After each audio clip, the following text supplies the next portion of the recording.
శీర్షిక నిజాయితీ. అమ్మ చెప్పిన ఒక్క మాట.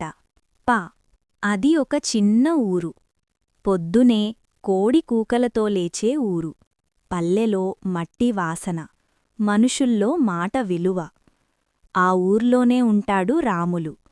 సాధారణ రైతు. పెద్ద చదువులు లేవు, పెద్ద మాటలు లేవు. కాని ఒక మాట మాత్రం పక్కా. నిజం చెప్పితేనే నిద్రపడ్తది. రాములుకు భార్య సావిత్రి. అమ్మ చెప్పినట్టు నడిచే ఆడది. కొడుకు సాయి, 10వ తరగతి. బీదరికం ఉన్నా బుద్ధి మాత్రం బంగారం. ఒకరోజు సావిత్రి సాయిని పిలిచి అంటది, రే బిడ్డా, డబ్బు పోయినా పర్లేదు, పేరు పోతే మాత్రం తిరిగిరాదు. ఆ మాట సాయి మనసులో పాతుకుపోతది. అది అప్పటికి చిన్న మాటలా అనిపించినా తర్వాత జీవితాన్నే మలుస్తది. 10వ తరగతి పరీక్ష. సాయి చదివాడు, కాని భయం ఉంది. పరీక్ష హాల్లో పక్క బెంచ్లో ఉన్నవాడు స్లిప్ చూపిస్తాడు.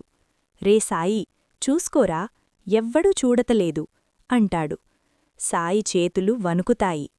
పాసైతే ఇంట్లో ఆనందం, ఫెయిలైతే తండ్రి కష్టం గుర్తుకొస్తది. అంతలో అమ్మ మాట గుర్తుకొస్తది. నిజం ఉంటే భయమెందుకురా? సాయి హెడ్మాస్టర్ దగ్గరికి వెళ్లాలని నిర్ణయిస్తాడు. రాములు మొదట భయపడతాడు. రా, మనమేమో పేదోళ్లంరా, మనమాట ఎవడు వింటడు? సాయి మాత్రం నిలబడతాడు. నాన్నా, నిజం చెప్పకపోతే మనమేం నేర్పినట్టు?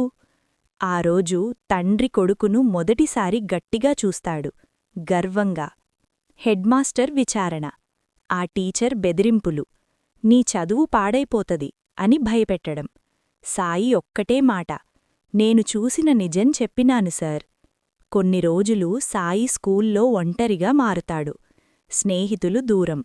కాని అమ్మ ప్రతిరోజూ అంటది, నువ్వు ఒంటరిగా లేవురా, నిజం నీతోనే ఉంది. విచారణ పూర్తయింది. ఆ టీచర్ మీద చర్యలు. ఊరంతా మాట్లాడుకుంటుంది, ఈ పిల్లాడు గుండె ఉన్నోడు. హెడ్మాస్టర్ సాయి తలమీద చెయ్యివేసి అంటాడు, నువ్వు పాస్ కాకపోయినా నీ జీవితం పాసైపోయింది. ఫలితాలు వస్తాయి. సాయి పాస్. అంత గొప్ప మార్కులు కాకపోయినా పాస్. రాములు కన్నీళ్లతో కొడుకును కౌగిలించుకుంటాడు. రే, నువ్వు నాకు చదువు నేర్పినావు.